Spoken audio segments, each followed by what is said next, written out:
box, it makes more sense to create a bounding box. So the first thing that we want to do is that we have this series of box, which is here, and then creating a bounding box. So we use a bounding box component, right?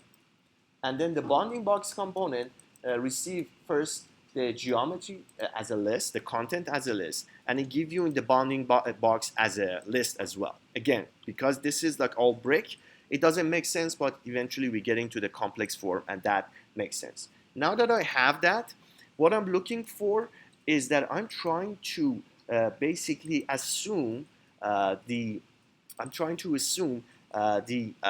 points out of this bounding box, and then finding this like a points on the top of the whole surface itself.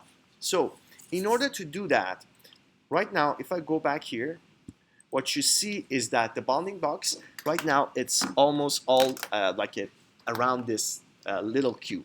We want to make it as the whole wall itself. So what I would do is that I will right click here, and then on that it's giving me the option for a union box, meaning that this box that is generated compared to the previous one that you see is one box around the whole brick wall, right? So what we're looking for from this is that we are going to deconstruct this breadth. So we're going to use the breadth or deconstruct breadth. And the geometry for our breadth will be this bounding box. So I got the bounding box.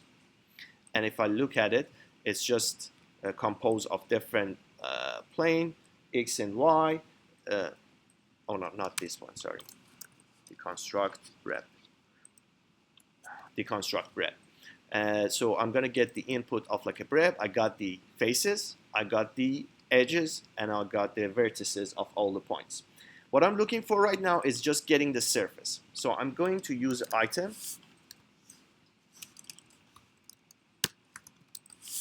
So item on the list. And then the list will be the faces that I got, right? All I need to check to see if the face is the right place, right? It's on the surface, it's green, so we are good to go. Now, what I want looking for is I want all these smaller box, find the center point of them, because I'm trying to associate this image to like a series of points. So what I would use is that I'm using the volume.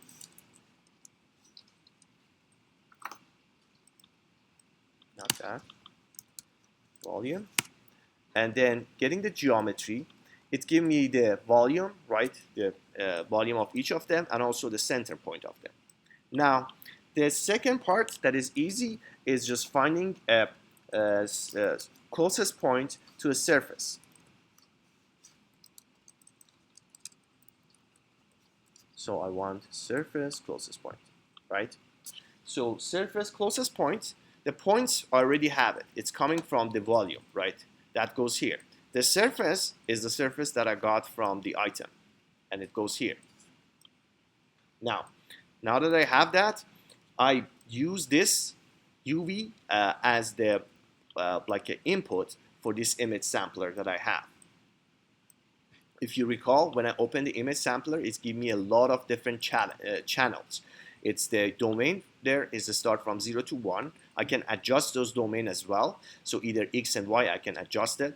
But we are going to do something later on that we keep this 0 and 1. And then I can do different, like getting different information from it. For now, we are just using the last one, which is basically the intensity of the color brightness of the this gradient color. Now, I have that. What I want to do is that I'm going to basically, if I go back here, I want to use the move tool. So I'm going to use the move. And the geometry that I want to move is going to be the brick. So I'm going to connect the brick here. These are going to be my geometry. And I'm just moving it into one direction. So for now, it's going to be moving on the X direction. So either this way or that way, depending on the image, the sample that I got from my image. So I'm going to use the X unit and then put that as an input to this part. So if I connect them, I'll see what result I get. So now I'm going to look at the image, see that it's very minimal. It moves, but it's very small. So I can do a multiplication to increase the intensity of this, right? So I'm using the multiplication, and the input will be this vector data, and I'm adding like a 7 as a variable to like increase the intensity, and then connecting that to the move tool. Now we'll go and check, see what is going to happen. Let me